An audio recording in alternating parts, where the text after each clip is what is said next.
I wasn't invited to my own sister's wedding. At first I couldn't believe it. My own sister, the one I had been there for through every heartbreak, every crisis, every time she felt lost. Yet somehow I was excluded. I couldn't understand it. So I decided that if I wasn't going to be a part of her big day, I was going to do something for myself instead. I booked a vacation. I wasn't going to sit at home wallowing in the rejection. Days passed, and my phone exploded with messages from my family. I stared at the screen, reading the same message over and over. "Hey, just wanted to let you know the guest list is finalized and we had to make some tough cuts. Hope you understand. Love you, tough cuts." Those words were like a slap in the face. I wasn't just some distant cousin or old acquaintance. I was her brother, the same brother who helped her when she was homeless, the one who covered half her rent when she lost her job, and the one who helped her heal after a tough breakup. And now, I wasn't even worth a spot at her wedding? I dialed my mother's number. She answered quickly and her voice was upbeat, like everything was fine. "Hey, sweetheart, what's up?"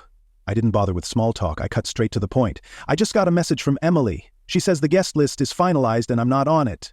There was a long pause, the silence telling me everything I needed to know. My suspicions were confirmed.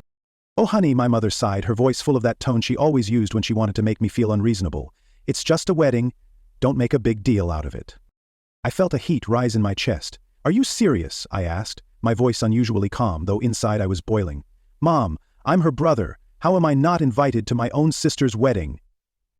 She made a tisk sound, as though I were a child throwing a tantrum. "It's not personal. They had to keep the guest list small." I wasn't buying it. "Mom," I interrupted. "I just saw Emily's Instagram post. She invited 150 people. There was a long silence, and then, almost as if she were trying to cover up the truth, she let out a forced chuckle. "Well, you know how weddings are. They're expensive. And maybe they assumed you wouldn't mind skipping this one." I could hardly breathe. "Wouldn't mind?" I repeated, incredulous. "Mom, I've been there for Emily through everything. I helped her move twice, paid half her rent when she was struggling, helped her get over a breakup, and now, I'm not good enough to be there for her on her big day?" "Oh, stop being dramatic," my mother sighed again. "It's just one day. You're overreacting." I laughed, but it wasn't a real laugh. It was bitter and hollow. I knew exactly how this would go. I'd argue, she'd shrug it off, and Emily would offer a half-hearted apology later. Then, I'd be expected to forgive and forget, as I always had. But not this time. Something inside me snapped. If I wasn't good enough to be included, then fine, I wouldn't be. I hung up the phone without saying another word and immediately started browsing flights. If I wasn't going to be at Emily's wedding, I was going to be somewhere much better. The more I thought about it, the angrier I became. I wasn't the type to get upset over trivial things, but this was different. I'd let so many things slide in the past. Emily forgetting my birthday, only calling me when she needed something, and my mom always asking me to be the understanding one. But this felt like the final straw. I wasn't going to be left out while everyone else celebrated like nothing mattered. I booked an all-inclusive 5-star resort in the Caribbean in less than an hour. Ocean view suite, private beach, spa services, the whole package. I had always told myself that such a trip would be too expensive, but not this time. I wasn't just booking a vacation, I was making a statement. When the weekend of the wedding came around, I was already in the air, sipping champagne in first class. I posted a picture with my legs stretched out and a drink in my hand, captioning it, "Guess I got cut from the guest list, but I think I'll survive." The reactions came in fast. Some cousins sent laughing emojis. But the best reaction? That came from my mother. She sent me 3 texts in a row. "Where are you? Are you seriously missing your sister's wedding over this? You're being petty." Petty? I wasn't even close to finished. I responded with a picture of the beach, white sand, crystal blue water, and a postcard-perfect view. Then I shut off my phone. I wasn't about to let them guilt-trip me. Not this time. For the first time in years, I was putting myself first. And it felt incredible. By the time I landed in paradise, all my lingering guilt had melted away. The warm ocean breeze hit me as soon as I stepped off the plane, carrying the smell of salt and tropical flowers.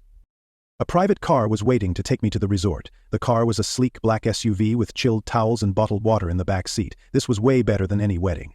As we drove along the coast, I couldn't help but reflect on how right I'd been to do this. My family was back home, probably scrambling to make excuses for my absence, but here, in this paradise, I wasn't treated as an afterthought. I was the priority, my priority.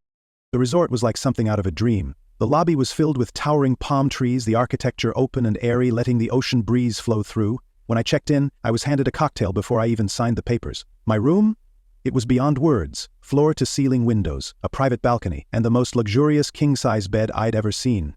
I dropped my things, stepped out onto the balcony, and took it all in. I shared a picture of the view with the caption, "When one door closes, another opens," preferably to a beachside suite with unlimited margaritas. I knew it would find its way back to my family, and honestly, I hoped it did. For once they could understand what it felt like to be left out. The first day was everything I needed. Room service brought me fluffy pancakes, fresh fruit, and coffee so perfect it ruined every cup I'd ever had before. I spent the entire day doing whatever I wanted, with no responsibilities and no family drama. Just me, the ocean, and the joy of living on my own terms. By the afternoon I was lounging by the infinity pool with a martini in hand, watching the waves roll in. Every so often I checked my phone, not to see how my family was, but to look at the growing number of responses to my vacation posts. My cousins were commenting, "Bro, where are you even? Okay, now you're just showing off." An old college acquaintance said, "Dude, invite me next time." And then, a notification popped up. Emily had seen my post. Oh, now she was paying attention. I could imagine her sitting in the bridal room, sipping cheap champagne, scrolling through Instagram and seeing me living my best life while she was stressing over her wedding. Good. I leaned back in my chair, took a sip of my drink and thought, "Enjoy your special day, sis. I hope it's everything you wanted." As the sun began to set, my phone started buzzing. I ignored it at first, assuming it was more reactions to my photos, but when I saw the names, Mom, Emily, Jake, even Uncle Rob, I raised an eyebrow and opened the messages. My mother's text was first. "Call me. It's an emergency." An emergency? Attending the wedding? I sighed and started scrolling through the texts. Jake's message made me curious. "Dude, you are not going to believe what just happened." I read through the messages quickly and realized the universe had just given me the best wedding gift ever. Emily's beautiful wedding had fallen apart. Jake's message said, "Bro, you dodged a bullet. My mother sent another text. This is a family crisis. Emily needs you." I smirked, scrolling through more messages. Then I came across the best one yet. According to cousin Melissa, the groom just walked out. I almost choked on my drink. The groom left? Oh, this was better than I could have hoped for. Curiosity got the better of me and I texted Jake back. "What do you mean he left?" His reply came quickly. "Dude, full meltdown. He and Emily had a huge fight and he just walked out, left the venue." And then the family drama continued. Uncle Rob and Dad got into a screaming match over who was ruining the family's reputation. Grandma cried. The venue cut the bar early. I leaned back, enjoying the drama from a distance. My sister had kicked me out of her wedding, thinking she didn't need me. But now I was the first one they all turned to. I opened Emily's text. "Answer your phone. Please, I need you." Oh, now I was significant. I typed back, "Sorry, I'm a little busy enjoying my overreaction. Hope the wedding was fun." Then I blocked her number, my mother's, and Jake's, just in case they tried to draw me into their guilt trip. I switched my phone to Do Not Disturb and ordered another drink. While my family spiraled, I was in paradise. For once, I wasn't bothered. The next morning I woke to the sound of waves breaking on the shore, the scent of the sea and tropical flowers wafting through my balcony doors. For a moment I almost forgot about the chaos back home. Almost. Then I glanced at my phone.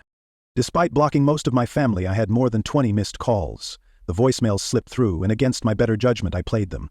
Mom's frantic voice was the first. "I don't know what you think you're doing, but this is not the time for one of your tantrums. Your sister is devastated and we need you here. The family needs to stick together right now." I rolled my eyes and deleted it. Then came Emily's message. "I don't understand why you're doing this. Please just call me back." Click, deleted. The next voicemail made me laugh. Jake whispered as if he were hiding, "Mom and Aunt Lisa are planning to show up at your apartment when you get back. Also, Grandma keeps saying the wedding was cursed because you weren't there. It's hilarious." I threw my phone on the bed, stepped out onto the balcony and watched the sun rise, bathing the ocean in a golden glow. Life felt good. I took a deep breath, letting the warm, salty air fill my lungs. It was the perfect moment. Back home, my family was scrambling to fix the mess they'd created, while here I was, sipping espresso in a bathrobe and basking in the most brilliant decision I'd ever made. They were now feeling the same way I had when they cut me out, unwanted, forgotten, and left behind. It was almost poetic. But I wasn't done yet. I grabbed my phone, took a picture of my lavish breakfast, fluffy pancakes, fresh fruit, and a mimosa so vibrant it could blind you, and posted it with a sweet, passive-aggressive caption. "Starting my day stress-free. Hope everyone back home is doing okay." Just for fun, I went through my blocked messages, laughing at all the missed calls. I wasn't planning on calling anyone back. They had their mess to clean up. I was on vacation. I ordered another mimosa and leaned back into the comfort of my cabana, feeling more satisfied than I had in a long time. But then my phone vibrated again. This time, it was cousin Melissa, the only one in the family who ever made sense. "Okay, I know you're mad, and honestly you deserve to be, but you have to hear what happened after the wedding. Call me. You're going to love this." I raised an eyebrow. If Melissa was telling me I needed to hear something, it was worth my time. Despite my better judgment, I called her back. She answered on the first ring. "Oh my God, you're finally answering," she said, practically bursting with excitement. "Okay, are you sitting down?" I glanced around the secluded cabana, the ocean stretched out before me and the chilled drink in my hand. "Yeah, I think I'm in a good place for whatever this is." Melissa let out a breathless laugh. Okay, after the groom walked out, Emily had a total meltdown. And I don't mean a few tears, I mean full-on yelling, wailing, and throwing things at the wedding party. I smirked. Sounds about right. Everyone tried to calm her down, but you won't believe what happened next. Mom overheard Aunt Lisa say that the disaster could have been avoided if you'd been there.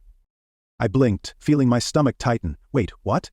Yep, Melissa giggled. She said, that you're the one who always handles things when Emily spirals, that if you were there, you would have talked sense into the groom or calmed everything down like you always do. I burst into laughter. So, the same family that kicked me out of the wedding is now blaming me for not being there to save it.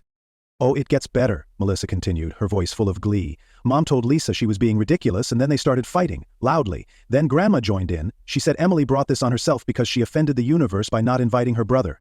I almost choked on my drink, and Melissa was now cackling. Grandma lectured Emily in front of everyone saying, if you had treated your family better, you wouldn't be standing here alone in your wedding dress. I leaned back, a smirk spreading across my face. Wow, that's beautiful. Oh, and here's the best part, Melissa said, unable to contain her laughter. Your mom tried to contact the groom's family to smooth things over. His mom just smiled and said, this is your problem now. I had to set my drink down to prevent spilling it from laughing so hard. Oh, that's priceless. So where does that leave Emily now? I asked, still grinning. Still weeping, Melissa sighed, still blaming everyone except herself. Last I heard, she was trying to salvage the wedding with some backup plan. But let's be real, she's not going to recover from this. I shook my head, unable to stop smiling. You know what the best part is? I don't care. Melissa roared with laughter. Honestly, I don't blame you. I just thought you'd appreciate knowing that karma did its job. Oh, I love knowing that, I said, my smirk growing. Thanks for the update, Melissa. No problem, she replied. Enjoy your trip, and for the record, you did the right thing. I hung up, feeling more satisfied than I had in years. They wanted a wedding without me, and now, thanks to their selfishness, they had a disaster on their hands instead. I raised my drink to the heavens and toasted to the best decision I'd ever made. I turned off my phone and leaned back into the comfort of my cabana. The warm beach air swept over me, taking away the last traces of guilt. For the rest of the day, I didn't look at my phone. Instead, I scheduled a sunset cruise, let the warm breeze wash over me, and had a 5-star meal by the seaside. Meanwhile, my family was still picking up the pieces of Emily's wedding disaster. I savored every bite of the greatest steak I'd ever had. At some point, I wondered if I should feel sorry for Emily, but then I remembered how she'd left me out without a second thought. No, I said to myself, taking another sip of wine. I'm not sorry. I glanced out at the stunning view and snapped one last picture. 0 regrets. With a contented smile, I turned off my phone for the last time. Let them stew. I was done being their backup plan. The following morning I woke up feeling lighter than I had in years. There was no guilt, no tension, no last-minute family emergencies that had somehow become my responsibility. It was just me, the sound of the waves, and an entire day of nothing but rest.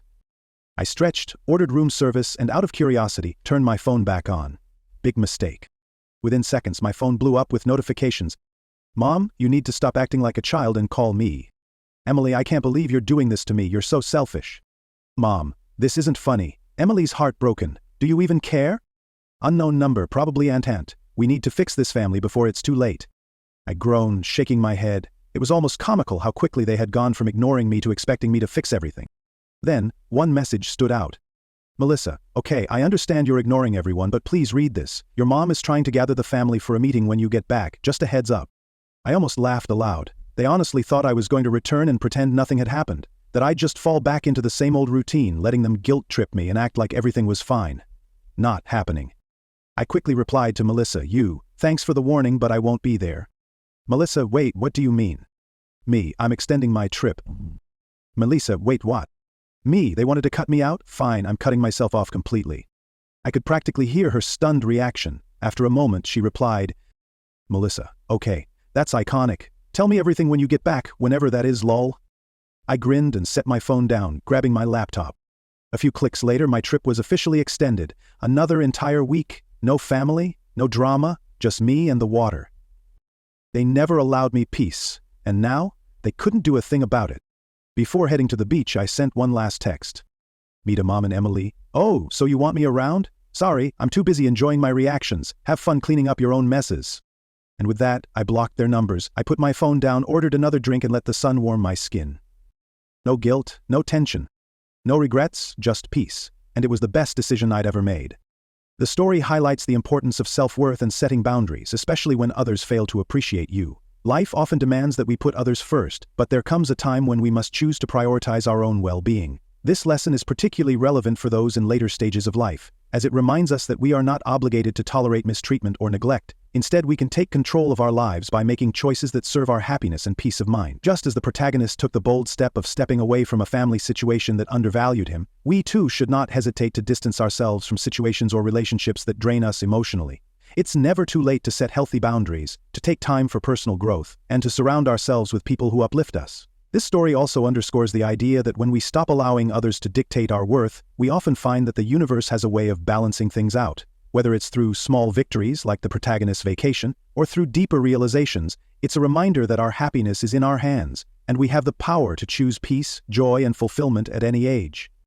Thank you so much for watching. I hope you found this video valuable and that it gave you some insight into how to prioritize your own happiness and peace. If this video resonated with you, please comment 1 down below to let me know, and if you haven't already, don't forget to subscribe to the channel, like the video, and share it with anyone who might benefit from the message. I'd love to hear your thoughts on the video, so feel free to share your feelings in the comments. Thanks again for being here, and I'll see you in the next one.